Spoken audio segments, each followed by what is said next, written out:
Shalom. Devosi Bilangan pasal 11 ayat 1 sampai yang ke-6, demikian firman Tuhan.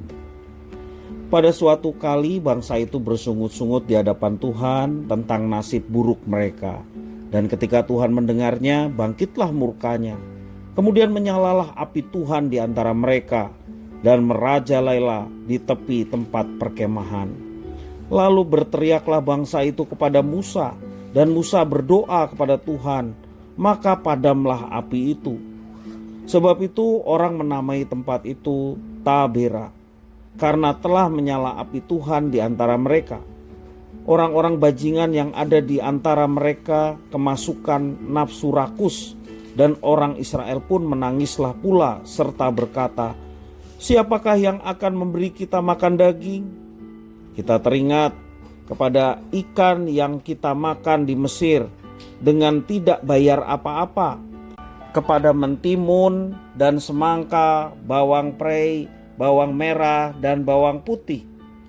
Tetapi sekarang kita kurus kering, tidak ada sesuatu apapun kecuali mana ini saja yang kita lihat. Demikian firman Tuhan. Alkitab banyak berbicara tentang realitas iman dan peringatan untuk setia kepadanya. Mengapa perlu ada peringatan semacam ini? Bukankah di dalam pimpinan Tuhan kita tidak akan jatuh ke dalam pencobaan? Pimpinan Tuhan adalah sebuah relasi yang menuntut hubungan timbal balik. Nasib buruk yang dialami oleh bangsa Israel menciutkan iman mereka, dan akibatnya mereka bersungut-sungut kepadanya.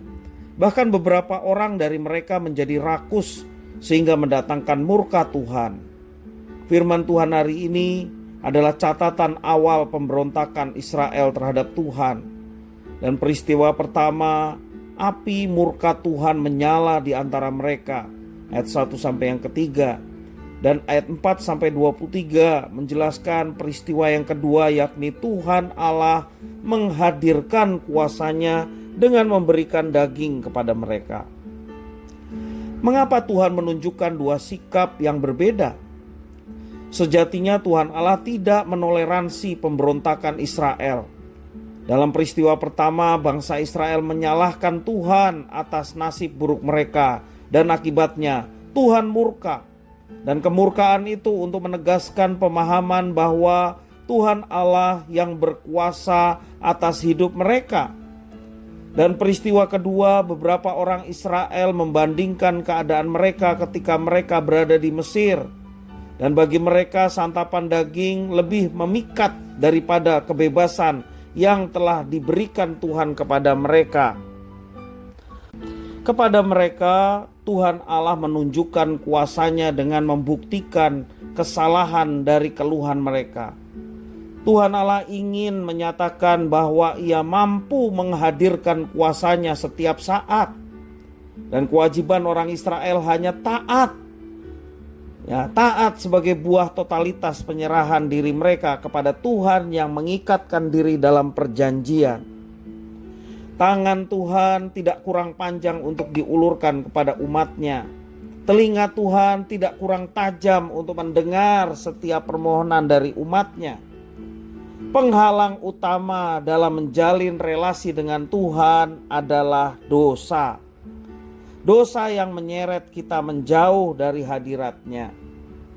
Tidak percaya Tuhan yang berkuasa dan menuntun umat-Nya sama dengan menempatkan Dia pendusta.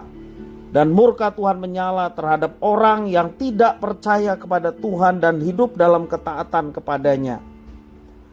Dosa itulah yang menjadikan kita sulit untuk bisa melihat karya anugerah Tuhan yang sedemikian besar bagi setiap umatnya.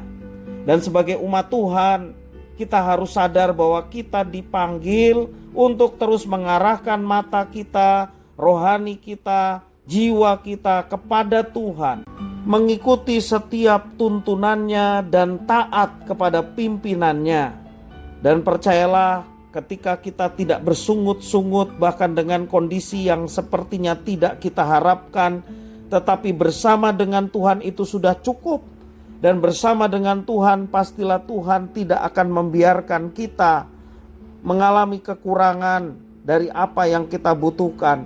Percayalah bahwa Dia berkuasa, Dia yang mengatur segala sesuatunya, Dia yang akan mencukupkan segala keperluan di dalam kehidupan kita. Jangan bersandar kepada diri kita sendiri, sebab orang yang bersandar kepada diri sendiri, kata firman Tuhan, terkutuklah mereka yang mengandalkan manusia, terkutuklah mereka yang mengandalkan diri sendiri. Tetapi diberkati orang yang mengandalkan Tuhan dan menaruh harapannya kepada Tuhan. Mereka yang tetap setia dan tetap teguh di dalam iman percaya kepada Kristus, serta terus melaksanakan apa yang diperintahkannya, maka kepada orang-orang yang demikian, penyertaan Tuhan yang penuh kuasa itu akan dialami. Dan pengalaman bersama dengan Tuhan seharusnya menjadikan seseorang semakin cinta Tuhan dan semakin teguh di dalam iman percayanya, serta dengan sedia melaksanakan apa yang dikehendakinya melalui firman Tuhan di kitab suci dalam kehidupan setiap hari, sehingga nama Tuhan dimuliakan. Tuhan Yesus memberkati.